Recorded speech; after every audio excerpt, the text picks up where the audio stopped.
Mental Health Matters Thursday. Yohansi Iodike on set with me, behavioral change specialist. And we get into today's topic, and it simply says, no one is ever busy. Yohansi, let me say good morning. Welcome as always. Good morning, Jason, and good morning to all the viewers. Yohansi, is this true? No one is ever busy? Because I am. There are moments I'm busy. All right, let me draw context first. Yes. In the Caribbean and in Trinidad, we have high context language, meaning when we say something, it's not necessarily the literal meaning of it, right? It have more meaning underneath. And because we are individuals, sometimes when we say certain things, we mean different things. So when analyzing, one, I'll give it from two angles. People who say they are stressed, right? They always say, I'm busy, I'm busy, I'm busy. And they come from a space of they are obligated to do certain things, which is not necessarily true. When a lot of times when we say we're busy, it's because we're choosing. We have a list of choices, and we're choosing to do something. So if as you say, you answer, come and lime on the avenue, right? And I say, nah, busy. I really mean I'm choosing to do something else instead of liming on the avenue. Oh, yes. Again, goes back to what you always talk about, being authentic, being truthful. So I guess because you probably don't want to go into full details.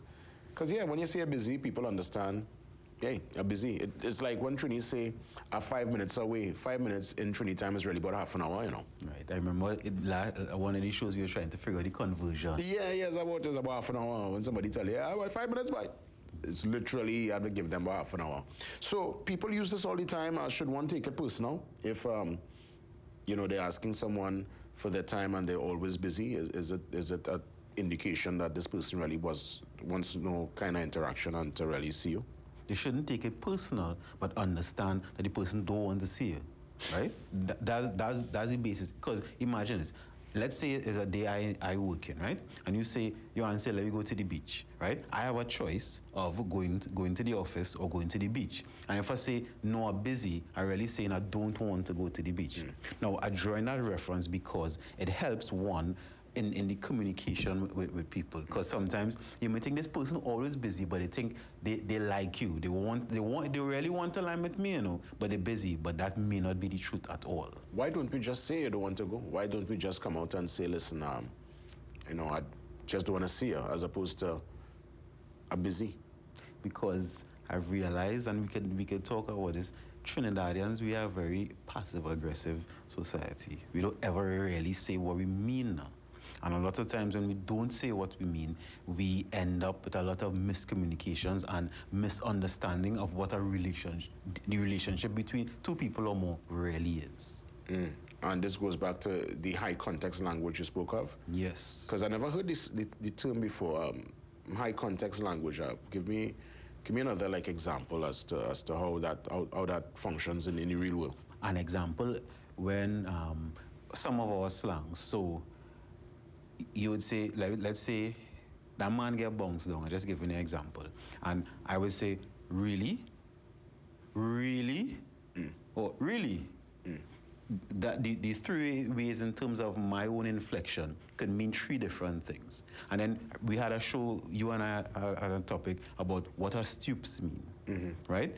A stoops is just an arbitrary thing, but we put different context states. So if I stoops, you could put a context state and etc. So instead of just saying exactly what it is, we say a word and then we hope the person infer what we really mean by it. So I'll see you later. Some people, once they say that, I know they're not coming. If you understand what I'm saying. Right? Yeah, instead of just saying, no, I don't want to come. Yeah. We'll just use terms and hope the person know what I mean. Yeah. So I'm putting it that way.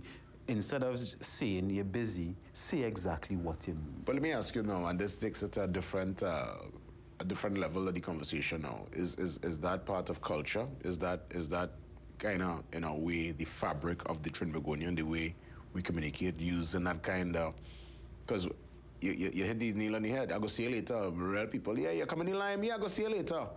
But based on how the person saying, so they're confirming that they're going to come later, but you could tell via the intonation, the inflection, that is a mama guys, a setup. And I think innately that is in a way, the part of the Trinbagonian essence, the fabric, That don't mean there's something good, because when it comes to playing now in relationships, it causes a lot of miscommunication. Because imagine, let's use a marriage or boyfriend-girlfriend relationship. Two people come in, right?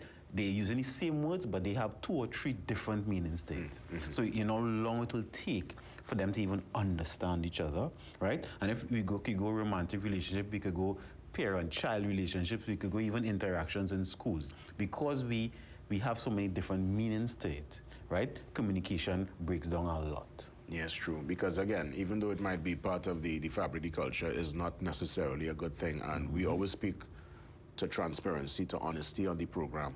And yeah, I guess there are many who would have received that kind of answer. Yeah, I'm busy, I can't make. Some people literally, they're not busy, they just want to come out. Nobody busy. I have a list of choices and I'm making a choice. As simple as it is. Because even if you are busy and somebody or something is priority, you'll make the time. Correct. So then you're not busy. So busy in a way, if somebody's told they're busy, it's really just an excuse to get away. It could be, and I'm saying, even the fact that I am even not sure what the correct meaning is or what the person means that there's a breakdown in relationship, and we could do better with it. And it will also let the person know you stand with them and the truth, because I don't want to go. Now, if the person get vexed with you, you could also understand where you are with that person. Because if you invite me, doesn't mean I have to come.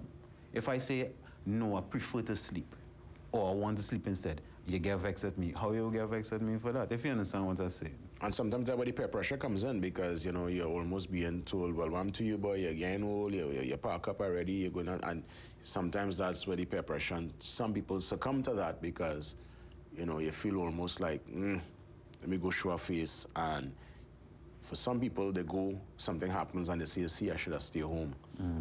And you kind of go through sometimes regret and you question your particular decision. So my question to you this morning is, how you know you're making the right decision?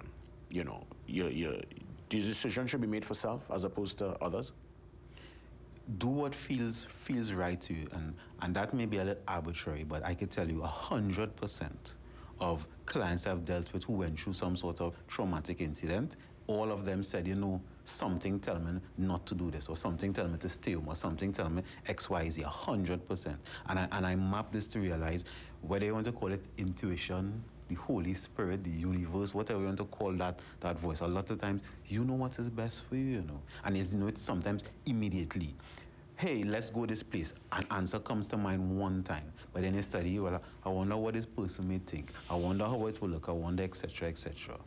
And it goes back again to culture, to sometimes the sayings where the elders would say, friends will take you, they won't bring you up, they would carry you back, follow your mind, people take you out good, all kind of different sayings we've had over the years, where sometimes a decision to make a move or to go somewhere, if it ends up in some kind of unfortunate circumstance, people really, they play it back, and there is that kind of reflection and regret sometimes. But listen, I always say everything happens the way it was supposed to happen, and even in that disappointment, there is a chance to grow and to understand.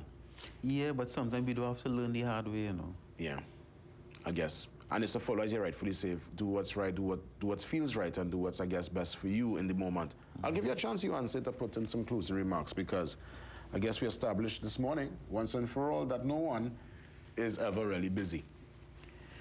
People, say what you mean and mean what you say. If you really don't want to do something, you don't have to make excuse. Don't make an excuse. Don't make life complicated. Because even though life is not easy, it's really not that hard.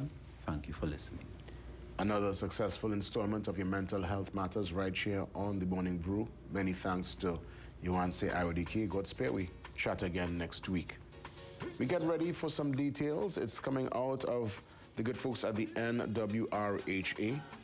We will touch base with their general manager, the general manager of the mental health services, and we get you ready for Oasis, art as therapy. Very important discussion up next.